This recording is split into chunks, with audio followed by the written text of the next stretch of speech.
I was considered the perfect kid. Kumon, piano, straight A's, and probably 20 million other hobbies to be considered a well-rounded kid for college admissions. But what happens when that model kid grows up? Being gifted nearly destroyed me. Not because I regret being smart, but because being smart was all I thought I could ever be. I'm Hadel-Lynn, and today I want to share my story about how being gifted nearly destroyed me.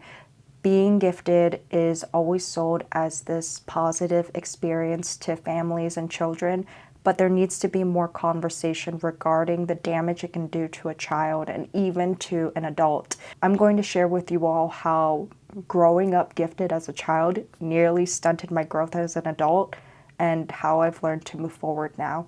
If you have any further questions, concerns, or you feel comfortable enough to share your story, feel free to give this video a like and subscribe, as well as feel free to leave a comment below. And with that, let's get started, I guess. Let's start off with the definition of being gifted. When they say gifted, they usually mean this in an academic sense. This means that a child is more likely to need to be challenged at a faster pace or more rigorous pace than what a quote-unquote normal rate of education can provide. And usually how schools define a child as being gifted is they actually perform an assessment, and these assessments vary per state, system, wherever you are. And basically if you hit probably within the top 5 to 10% after taking this assessment, you are considered a gifted child. Now, there's nothing wrong about this definition and this assessment overall. The problem lies with how adults sell this program to other families as well as to kids. When this program was sold to me and my family, it was almost sold as if it was this automatic gateway to success, that if your child is considered gifted, they are guaranteed to get into the best schools, they're going to have the best career, they're going to be considered successful. Very high promises, which is kind of scary if you really think about it. And you would think that a program that has these very high promises, you would want to talk to people who have gone through the program themselves. Now, what did this mean to a kid? Being gifted meant being the absolute perfect student, always working hard, never failing at anything, always pushing forward, always being an example. And to put that on a child's shoulders at a very young age is very terrifying, because kids are still learning about who they are and learning about how to interact with the world, and just putting them already at this pedestal so early can be very difficult, because what it feels like and what it felt like for me was so much pressure. Pressure to succeed, pressure to never fail, and pressure to always be pleasant and push aside any negative emotions that could come in the way towards, quote unquote success. Growing up as basically second generation Filipino American in the United States, I was the child of tiger parents. Tiger parenting, for those who are not familiar, is basically this very, very hardcore version of, school first, succeed first, straight A's and stuff like that. Now, there's nothing wrong with wanting your child to succeed and to really focus on school, because, education is incredibly important to children. And however, the way that tiger parenting is approached can be very controversial, just because it can push kids so much to where it can stunt other aspects of their emotional growth, because there's just so much pressure placed on academic success, college, and whatnot, that your ability to grow as a person and ability to grow emotionally and to think and whatnot, those are just not practiced as well. Now, what tiger parenting looked like to me was I would go to school, on a normal basis. I would already be in this gifted program where I'd hang out with kids that are fellow gifted kids who just are brainiacs, basically. And then afterwards, I would do extra school, basically, which is called Kumon, the Japanese version of it, where I would do advanced math. And then on top of that, I would play piano, even though I really do not enjoy playing piano, and I haven't played in over a decade because of it. And doing activities that would enhance my college application when the time came. And the emphasis on college applications was placed very early. I'm talking about elementary school, but it forced this placement of pressure on me at such an early age. My parents even told me that I was considered gifted enough that at an early age I could have skipped a grade, which I felt like was a bad idea. I'm glad they did not choose to allow me to skip a grade, because I feel like that would have stunted my emotional growth even further. Tiger parenting, it can be tough because all of your activities are focused on just getting into college. That is the end goal. Like, all you gotta do is just get into college. And so aspects like socializing outside of the activities in relation to getting into school, it was kind of tough for me, and I kind of regret not spending more time being social with my friends outside of school. Like, I would be social in school, but being social outside of school and just spending time with them, I kind of regret not being able to do that, just because I probably would have had better social skill practices. But, I can't look back on what I didn't do, and I'm now looking forward on what I can do, and I have amazing friends and community now. Being gifted as a child was great because I had a big ego because of it, because I was like, wow, I'm smart. That's my personality trait. I didn't have any other personality trait, to be quite honest. I was like, wow, I'll just be smart. I'm gonna get into Harvard, stuff like that. I didn't get into Harvard, but whatever. I barely failed at anything, which, was great in my parents' eyes. But then college hit, and college hit me in the face with imposter syndrome. And before I got to college, I thought, oh, I'm special, I'm great. Once I got into college, I'm stupid. Everyone around me is a Nobel Prize winner to be. And so I started questioning, like, is something wrong with me? Am I dumb? Am I the problem? What are we doing? Who am I? Like, so many existential crises, questions all at once. And when you have that many existential crises questions, it can just go further down from there. And let me tell you how it went further down from there. The times it went further down than where it could go was considered my rock bottom. And my rock bottom is considered failure. And when I say failure, it was when I failed at things. But when I failed at things, I felt like, because of the pressure that was placed on me, failure at things equated to failure of myself. Like, I am a failure. And that was a hard thing for me. For instance, the first time I would say I majorly failed at something was in high school, and it was a blessing in disguise, to be quite honest. I remember it was in 10th grade, I had failed an English paper, and I was crying my eyes out because I had never failed at anything like this before. So from there, I had to go to an after-school writing program, and there I met an amazing teacher who really fostered my growth in writing to where I am passionate about writing now, and it's what I use now to write scripts for YouTube. And even in high school, I was interested in newspaper and journalism because of it. And so failure was, flipped as a positive. I wish I could say that was the same for college.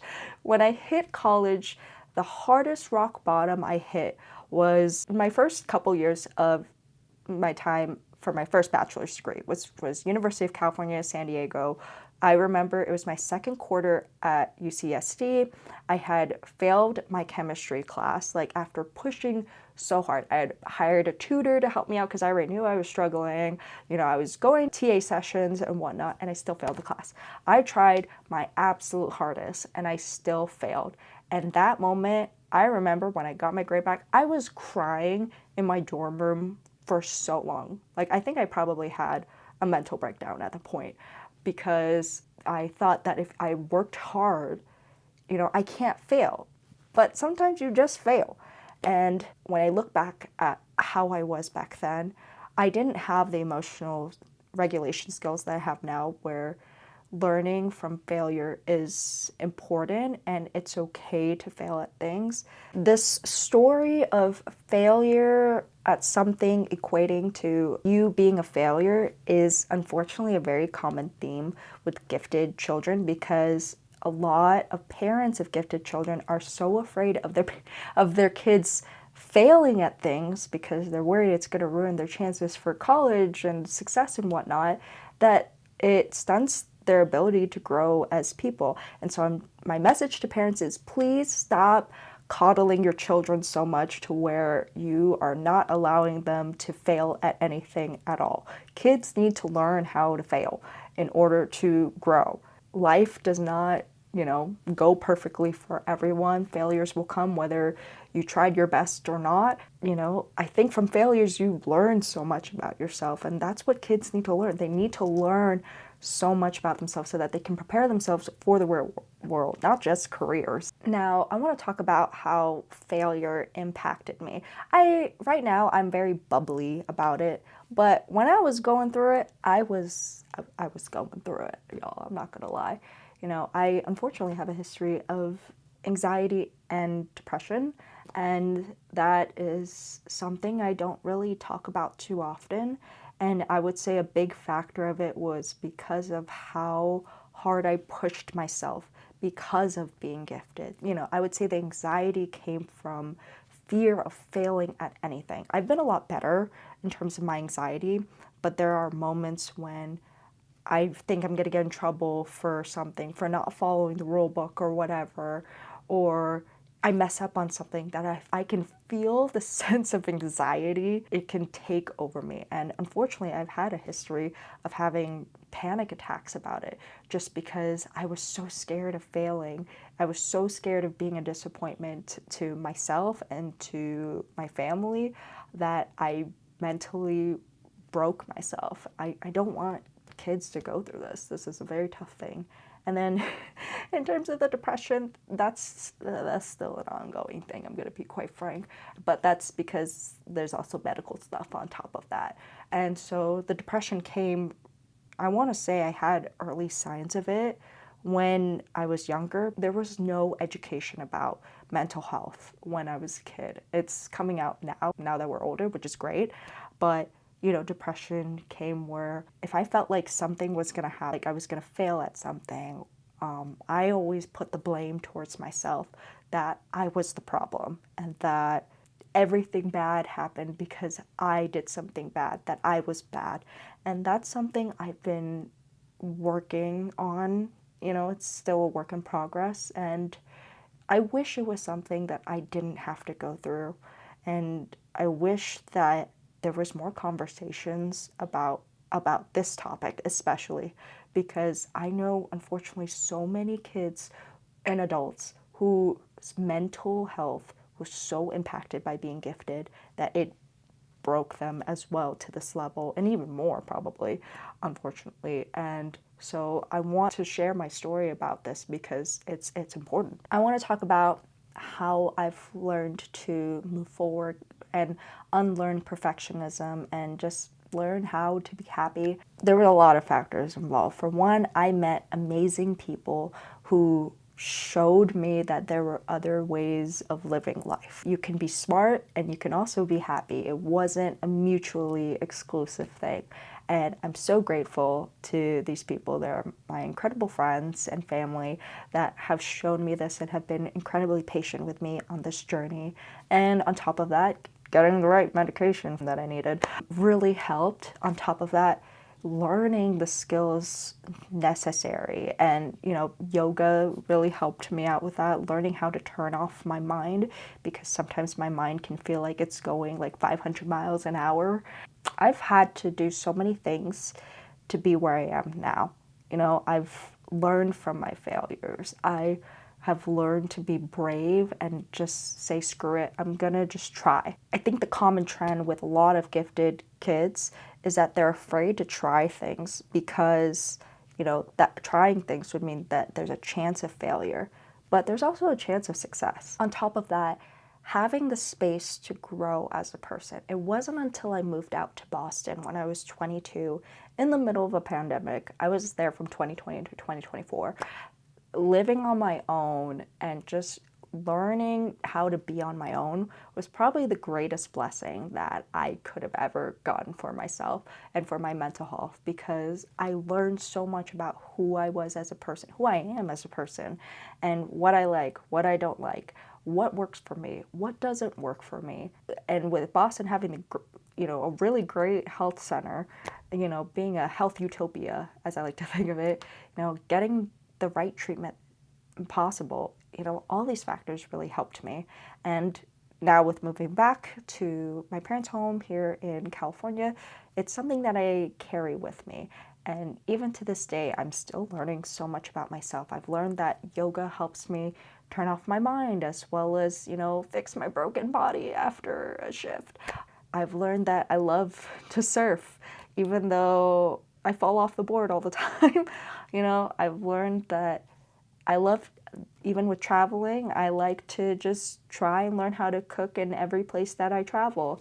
I've learned, living in Boston, that I love filming, and this is something that I'm sharing with you all. I'm learning that I love learning about languages, and I'm currently trying to learn Spanish as best as I can.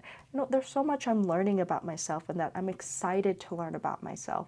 And I wouldn't have gotten to this point if I didn't get what I needed and out of life and have the right people in my corner and having the right treatments available to me. And that in itself is a blessing that not a lot of people have the capacity to have. I have no resentment towards my parents regarding tiger parenting because I understand the perspective that my parents came from. Tiger parenting was something that was taught to them as the best way to succeed. I learned here that maybe it isn't the only way to really grow, and that every child needs something a little different, in order to succeed, and that certain templates don't fit with certain people, and that's okay.